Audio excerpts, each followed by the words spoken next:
Balita mula sa Mindanao. Sa ikatlong araw matapos ang madugong MSU Marawi bombing, wala pa rin anumang kumpirmasyon sa mga lumalabas sa social media ang PROBAR at ang AFP kaugnay sa larawan at pangalan na isang suspect at ang pag-ako ng ISIS sa insidente.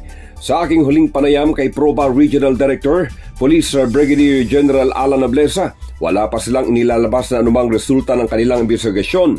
Dumating sa Marawi City sina PNP Chief Acorda at Chief of Staff Bronner at kahapon naging abala mga ito sa pakikipagpulong sa iba't ibang sektor sa Lanao del Sur, kabilang ang kanilang pulong sa MSU officials. Kahapon personal na binisita ni na Chief Minister Ahod Ibrahim at UPAPRO Secretary Carlito Galvez ang lahat ng mga sugatan at pamilya na mga namatayan sa MSU Infirmary at sa Amay Pakpak Medical Center sa Marawi City.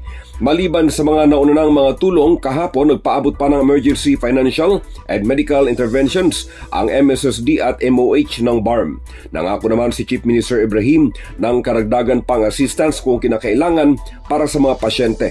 Ang apat na namatay sa insidente ay kinilalang sina Junray Barbante, Janine Arenas, Evangeline Arumin at Riza Daniel. Mula sa kaununahan sa Pilipinas, DZRH, ako si RH19, June Dimakutak, tuloy-tuloy sa pagbabalita, tuloy-tuloy na serbisyo, sama-sama tayo, Pilipino.